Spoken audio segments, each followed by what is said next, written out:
حکومت کے جاری کردہ مختلف پرائز بانڈ رکھنا جن پر قرآن اندازی کے ذریعے انعام دیا جاتا ہے، یہ جائز نہیں ہے.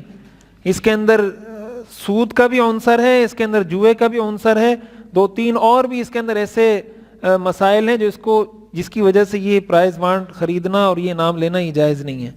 اگر کوئی بندہ امریکہ میں ٹیکسی چلاتا ہو، روزانہ 77 کلومیٹر دور جاتا ہو، پھر اسی دن واپس اپنے گھر بھی آتا ہو، تو کیا روزانہ سفر کی نماز پڑھے گا یا نہیں؟ 77 کلومیٹر تو ہے بھی نہیں، 78 کلومیٹر ہے شاید سفر کی، اور وہ بھی اس شرط کے ساتھ کہ آپ سفر کی نیت سے شہر سے نکل جائیں.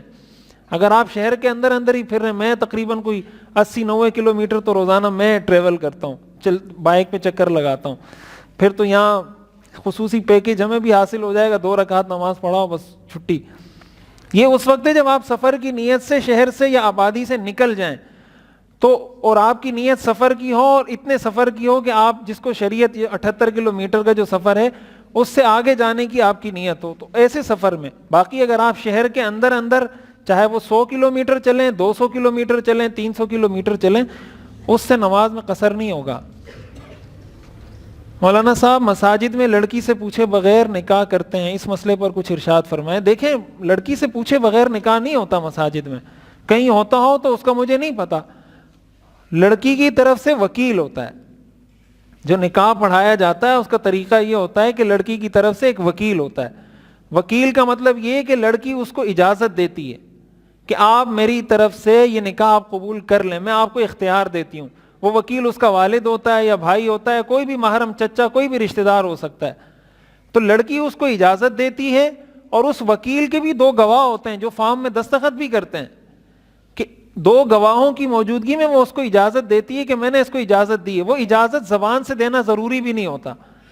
اس کی بھی شریعت میں بہت تفصیل ہے کہ اگر کوئی عورت کنواری ہے اس کی اجازت کا طریقہ کیا ہوگا، کوئی عورت اگر مطلقہ ہے یا اس کے شوہر کا انتقال ہو چکا ہے، اب اس کا نکاح ہو رہا ہے تو اس کی اجازت کا طریقہ کیا ہوگا.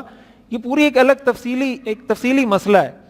اگر آپ اس کے پاس گئے، آپ نے اس کو کہا میں آپ کا یہ نکاح کروانا چاہ رہا ہوں، وہ دستخط کر دے، یہ اس کی اجازت ہے. یا آپ نے گھر میں رشتہ آیا، اس دوران بات چل رہی تھی اور لڑکی نے اس پہ کوئی منع نہیں کیا، نہ والدہ کو کہا نہ بہن کو کہا، اور اس پر اس نے خاموشی کا اظہار کیا، یہ بھی اجازت ہوتی ہے. لڑکی کی خاموشی بھی اجازت ہوتی ہے، بشرطے کہ وہ کنواری ہو. اگر مطلقہ ہے تو پھر اس کے احکام اور ہیں. تو یہ اجازت کے بغیر نہیں ہوتا، اور اگر کوئی اجازت کے بغیر کر رہا ہے تو نکاح ہوتا ہی نہیں ہے. بغیر اجازت کے کیسے نکاح ہوگا؟ نکاح اس کا ہو رہا ہے اور قبول آپ کر رہے ہیں تو نہیں ہوگا یہ نکاح.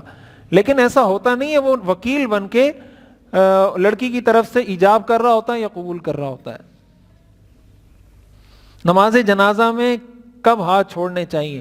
نماز جنازہ میں جب 4 تکبیریں کہہ دی جائیں تو ہاتھ چھوڑ دینے چاہیے. بعض لوگ سلام دونوں پھیرنے کے بعد بھی ہاتھ باندھے رکھتے ہیں. تو اصل طریقہ یہ ہے کہ جب 4 تکبیریں کہہ دی تو ہاتھ چھوڑ دیں، اور پھر سلام جب آپ پھیریں تو آپ کے دونوں ہاتھ کھلے ہوئے ہونے چاہیے. یہ اصل طریقہ ہے، سنت. اور اگر کوئی باندھ کے کر لیتا ہے یا کیا تو یہ کوئی گناہ کی چیز نہیں ہے، لیکن سنت عمل کے خلاف ہے یہ.